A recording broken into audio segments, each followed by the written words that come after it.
오늘도 하나님의 은혜를 사모하심으로 주일 저녁 예배에 오신 여러분들을 주님의 이름으로 환영하고 축복합니다. 우리 옆에 계신 분들과 이렇게 인사 나누면 좋겠습니다. 당신이 계셔 주셔서 이 세상이 너무나 아름답습니다. 아멘. 여러분, 5월은 여러 가지로 참 바쁘고 신경 쓸 일이 많은 달입니다. 평상시 다른 달보다 결혼식도 많고 소풍도 많고 수학여행 등도 월등히 많은 달이 바로 5월 달이기 때문에 그렇습니다. 근데 거기에 덧붙여서 5월은 가정의 달이기도 합니다. 그래서 평소보다 가족들에게 더욱 많은 관심을 가져야 하기 때문에 많이 바쁘기도 하고 지출도 많은 달이기도 합니다.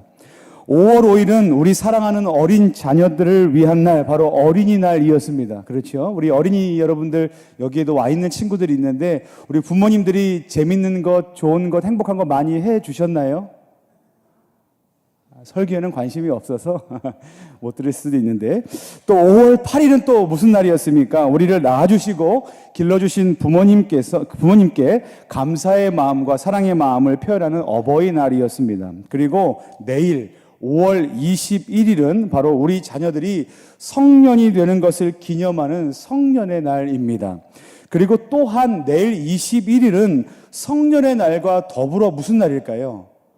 부부의 날입니다. 그래서 우리는 오늘 주일을 무슨 날로 지키고 있냐면 부부의 주일로 지키고 있습니다. 부부의 날은 건전한 가족문화 정착과 가족 해체 예방을 위해서 여성가족부 주관으로 제정된 기념일입니다. 여기서 이제 21이라는 숫자가 좀 그 의미가 있는데 어떤 의미를 부여했냐면 이런 의미가 있다고 합니다. 둘이 하나가 된다. 그래서 21일을 부부의 날로 제정했다고 합니다. 그런데 이렇게 둘이 하나가 된다는 것은 아마도 성경에서 가져온 의미가 아닌가라는 생각이 들게 됩니다. 왜냐하면 그것은 창세기 2장 말씀과 특히 오늘 우리가 함께 읽은 본문 말씀인 마가복음 10장 7절과 8절 말씀에 이미 그렇게 기록되어 있기 때문에 그렇습니다. 우리 말씀을 한번 같이 읽어보겠습니다. 마가복음 10장 7절, 8절 말씀입니다. 같이 한번 읽겠습니다. 같이 읽습니다. 이러므로 사람이 그 부모를 떠나서 그 둘이 한 몸이 될지니라. 이러한즉 이제 둘이 아니요 한 몸이니. 아멘. 여러분, 사람은요 이 세상에 태어나면서 죽을 때까지 수많은 관계를 맺으면서 살아갑니다. 가족 관계, 그리고 친구 관계, 선후배 관계, 직장 동료 관계, 이웃 관계, 그리고 성도와 성도로서의 관계도 맺고 살고요. 그리고 갑을 관계 등도 맺고 살아가게 됩니다. 근데 그 중에서 가장 기본이 되는 관계를 꼽으라고 한다면 그것은 아마도 부부 관계일 것입니다. 근데 어떻게 서로 남남이었던 관계가 그 어떤 관계보다 앞서고 그 어떤 관계보다 기본적이고 중요한 관계가 된다는 것일까요? 그것은 많은 관계들이 있지만 그 어떤 관계든 그 관계를 축소시키면 그 최소 단위가 있을 텐데 그 최소 단위가 뭐냐면 한 개인이 될 것입니다. 근데 이 한 개인이 있기 위해서는 그 개인을 낳아준 누가 있습니까? 바로 부모님이 계시다는 사실입니다. 근데 그 부모님이 여기서 말하는 누구입니까? 그 부부. 그 부부가 바로 이 부모님이 바로 그 존재와 동일한 존재라는 겁니다. 그래서 바로 둘이 한 몸을 이룬 이 부부가 그 모든 관계에 있어서 가장 기본이 되고 중심이 되는 관계가 아닐까라고 생각을 해보았습니다. 그래서 둘이 하나가 되어 부부가 된다는 것은 그 당사자인 부부 서로에게만 의미 있는 일일 뿐만 아니라 개인과 가정, 그리고 사회와 국가를 비롯한 온 인류에게 있어서 참으로 중요하고 의미 있는 일이 된다는 것입니다. 근데 우리가 앞에서 말씀을 읽어본 것처럼 하나님께서 사람이 부모를 떠나서 둘이 한 몸을 이룰 것을 어떻게 하셨습니까? 명령하셨다는 겁니다. 자, 그렇다면 이제 하나님께서 둘이 한 몸을 이룰 것을 명령하셨는데요. 그렇다면 이제 여기에 부부로 계신 분들이 계실 텐데 여기로 부부로 계신 이제 저를 포함해서 우리 모든 부부 되시는 여러분들이 만약에 결혼을 해서 부부가 되었다면 그것으로 우리의 할 일은 모두 다 끝난 것인가? 오늘 성경 말씀은 그렇지 않다고 말씀하고 있습니다. 우리는 그 다음에 이어서 주시는 하나님의 말씀에도 귀를 기울여야만 합니다. 그 다음 말씀에 이렇게 기록되어 있습니다. 9절 말씀입니다. 그러므로 하나님이 짝지어 주신 것을 사람이 나누지 못할지니라 하시더라. 아멘. 이렇게 기록하고 있습니다. 뭐라고 기록되어 있습니까? 그러므로 하나님이 짝지어 주신 것을 이라고 기록하고 있습니다. 이게 무슨 말인가 한번 그 의미를 한번 살펴보도록 하겠습니다. 여러분 부부는 어떤 기회를 통해서 서로를 만나게 되었을 것입니다. 어떤 분들은 맞선을 통해서 만나게 되셨을 거고요. 어떤 분들은 소개팅을 통해서 만나게 되셨을 겁니다. 그리고 어떤 분들은 그것도 아니고 나는 연애 결혼을 했다라고 말씀하시는 분들도 계실 수 있습니다. 여러분 잠깐 이제 과거를 한번 떠올려 보겠습니다. 여러분들은 중매를 하셔서 만나셨습니까? 아니면 소개팅을 하셔서 만나셨습니까? 어떤 분들은 중매를 하셨을 수도 있고 소개팅을 하신 분들도 계신데 이게 좀 애매모호합니다. 이게 중매와 소개팅이 좀 이렇게 중간에 좀 애매모호한 면이 있는데 그래서 한 소셜 데이팅 서비스 업체가 20세 이상 미혼 남녀 1,057명을 대상으로 설문조사를 했다고 합니다. 대체 맞선과 소개팅의 차이가 무엇일까라는 질문을 가지고 이제 설문조사를 했는데요. 20세 이상의 미혼 남녀가 다음과 같은 순위로 대답을 했다고 합니다. 한번 보겠습니다. 4위입니다. 응답자의 이제 2.5%가 대답했습니다. 4위는 이렇습니다. 학생끼리 하면 소개팅, 사회인끼리 하면 맞선이다 라는 겁니다. 자, 그리고 이제 3위입니다. 응답자의 17.4%가 대답했습니다. 3위는 이렇습니다. 20대가 하면 소개팅, 30대 이상이 하면 맞선이다 라는 것입니다. 여러분은 어디에 해당되십니까? 자, 그리고 2위입니다. 응답자의 28.5%가 대답했습니다. 친구가 주선하면 소개팅, 가족 친지가 주선하면 맞선이다 라고 대답을 했습니다. 자, 그리고 이제 1위입니다. 이제 가장 많은 대답을 차지한 38.7%가 대답했는데요. 자, 연애를 목적으로 만나면 소개팅이고 결혼을 목적으로 만나면 맞선이다 라고 그런 대답을 했습니다. 기타 응답으로는 이제 이런 대답도 있었습니다. 둘의 나이를 합쳐서 50세가 안 넘으면 소개팅이고 50세를 넘으면 맞선이다. 뭐 이제 이런 대답도 있었습니다. 자, 그렇다면 다시 한번 이제 질문을 드리겠습니다. 여러분들은 이제 맞선을 보셔서 만나셨습니까? 아니면 소개팅을 이제 해서 만나셨습니까? 아니면 그것도 아니면 나는 연애 결혼을 했다라고 해서 만나셨습니까? 이제 어떤 만남을 통해서 우리는 만났을 겁니다. 그런데 분명히 만났을 텐데. 그런데 여러분, 저와 여러분들이 맞선을 통해서 만났든 아니면 소개팅을 해서 서로를 만났든 그것도 아니면 연애를 통해서 만났든 우리는 어떻게 생각하기 쉽냐 하면 우리의 만남은 어떤 것을 통해서 만났든 간에 모두 다 우리의 의지와 우리의 선택이 반영된 만남을 했다고 생각하기 쉽습니다. 그러니까 소개팅을 해서 만났고 뭐 중매를 해서 만났고 연애를 해서 만났는데 여기에는 다 우리의 의지와 우리의 선택이 반영됐다고 생각하기 쉽다는 거예요. 그런데 성경은 다음과 같이 말씀하고 있습니다.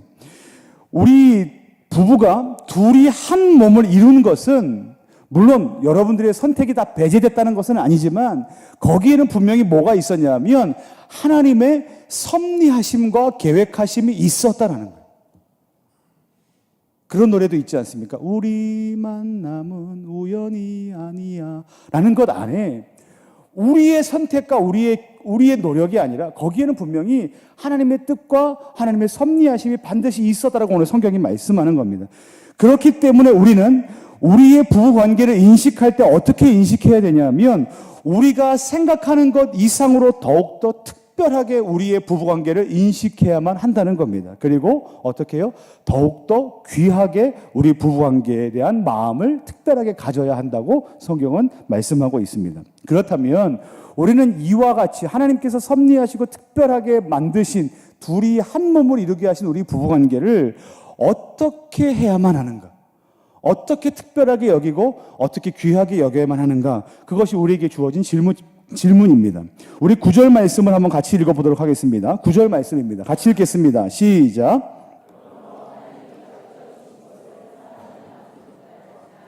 아멘.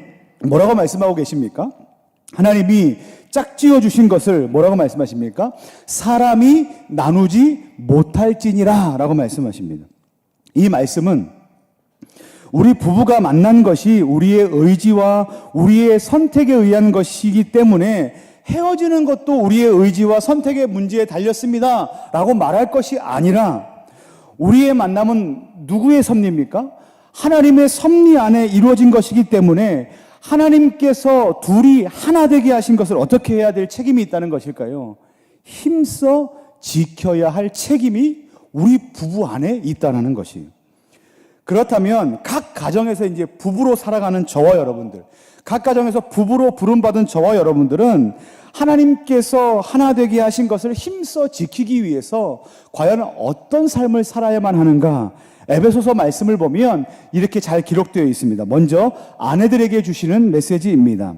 우리 각 가정의 아내 되시는 여성분들께서 우리 에베소서 5장 22절부터 24절 말씀을 우리 한 목소리로 읽어주시면 감사하겠습니다. 우리 같이 읽겠습니다. 시작.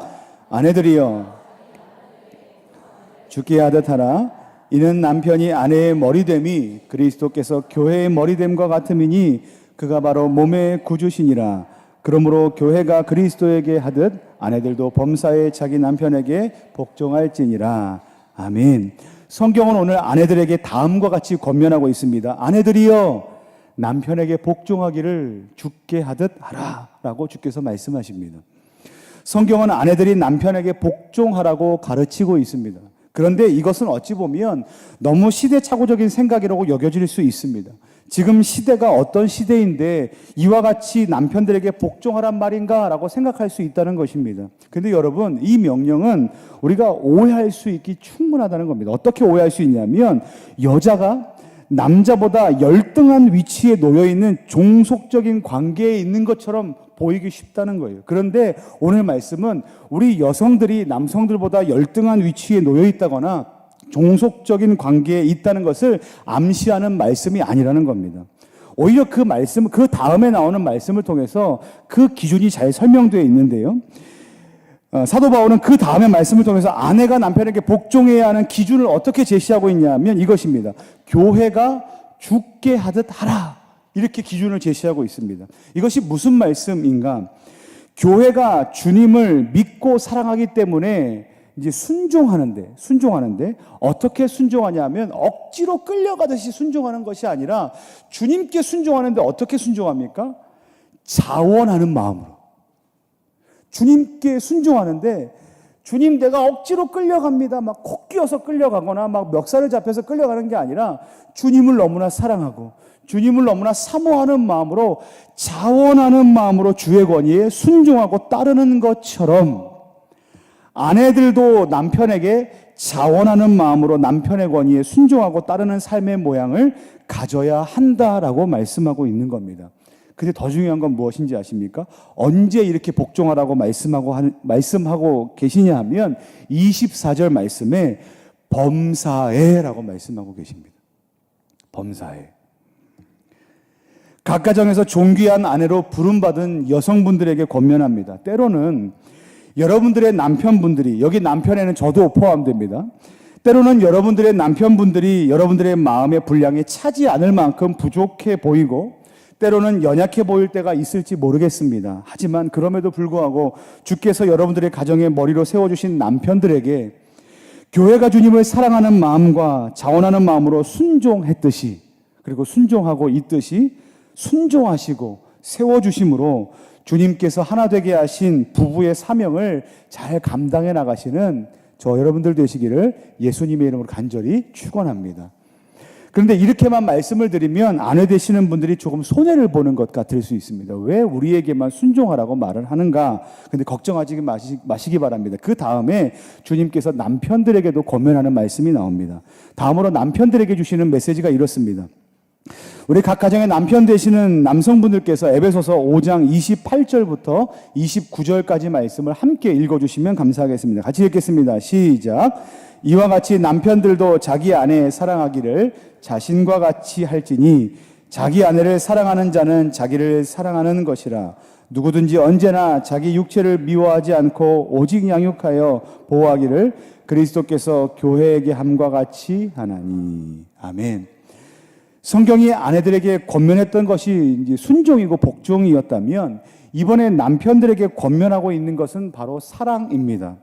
베드로전서 3장 7절 말씀에 오늘 아침에 담임 목사님께서 이제 설교하셨던 그 본문 말씀에 보면 성경은 아내를 남편보다 더 연약한 그릇이다라고 표현하고 있습니다. 이와 같이 더 연약한 그릇인 아내를 남편들은 어떻게 해야 한다고 성경은 말씀하고 있냐면 바로 사랑해야 한다라고 말씀하고 있습니다. 근데 어떻게 사랑해야 하는가? 오늘 본문 말씀은 자기를 사랑하는 것 같이, 그리고 그리스도께서 교회를 사랑으로 양육하시고 보호하신 것과 같이 사랑해야 한다라고 말씀하고 계십니다. 여러분, 예수님께서 교회를 어떻게 사랑하셨습니까? 예수님께서 교회를 사랑하실 때 어떻게 사랑하셨냐면 자기 자신을 십자가에서 내어주시기까지 사랑해 주신 것이 바로 예수님의 사랑입니다. 그와 같은 자기 희생적인 사랑이 바로 오늘 남편들이 어떤 사람들에게 더 연약한 그릇으로 우리와 한 몸을 이룬 여성들에게, 아내들에게 베풀어 주어야 할 사랑의 롤 모델이다라고 성경이 말씀하고 있는 겁니다. 그러므로 각 가정의 가장 되시는 남편들에게 권면해 드립니다. 바라기는 더 연약한 그릇으로 저와 여러분들에게 맡겨진 우리의 아내를 핏값으로 교회를 사랑하셨던 예수님처럼 사랑하심으로 주께서 하나 되게 하신 것을 부부의 사명으로 잘 감당해 나가시는 복된 가정 되시기를 예수님의 이름으로 간절히 축원합니다. 부부와 관련된 한 가지 이야기를 해드리고 말씀을 마치도록 하겠습니다. 어느 부부가 크게 부부싸움을 하던 중에 남편이 이제 화를 참다 못해 이렇게 얘기했습니다. 당신 거 모두 다 가지고 나가! 라고 이제 이렇게 얘기했다고 합니다. 소리를 질렀더니 아내가 이제 반응을 보이고 이제 자기 방에 들어가서 큰 가방을 하나 이제 질질 끌고 나와서 방 한가운데 놓고 이제 쫙 펼쳐 놓은 겁니다. 그리고 이제 이렇게 말합니다. 남편에게 말하는 겁니다. 다 필요 없어! 이 가방에 하나만 가지고 갈래? 당신 어서 가방에 들어가. 이렇게 얘기했다는 거예요. 근데 이 얘기를 들은 남편이 그 말을 듣고 이제 어이가 없었지만 한편으로 깊은 책임감이 느껴졌다는 겁니다. 그래서 자기만 의지하고 사는 그 아내에게 너무나 했다 싶은 마음이 들어서 곧 남편이 사과를 하고 둘이 그 싸움을 그쳤다라는 이야기가 있습니다. 이제 한 이야기이겠지만 아마 현명하고 이제 지혜로운 아내를 빗대어 한 얘기가 아닐까 싶습니다. 사랑하는 성도 여러분, 우리는 이와 같이 때로는 서로의 부족함 때문에 실망하고 낙심하고 심지어는 어느 때는 서로가 서로를 걷잡을 수 없이 크게 심히 다툴 때도 있을지 모르겠습니다. 그때마다 이런 마음을 품을 수 있습니다. 에이, 괜히 만났어. 괜히 결혼했어. 라는 마음을 가질 수도 있을지 모르겠습니다. 하지만 그때마다 원망해 하지 마시고 오히려 우리 부부가 하나님의 섭리하심 가운데 서로를 만났다는 것을 기억하시는 저와 여러분들 되시기를 예수님의 이름으로 간절히 축원합니다. 그리고 둘이 하나가 되게 하신 것을 그 어떤 일이 있어도 힘써 지켜가시는 아름다운 부부 공동체 되시기를, 그리하여 아름다운 가정을 이뤄가시는 저와 여러분들 되시기를 예수님의 이름으로 간절히 축원합니다.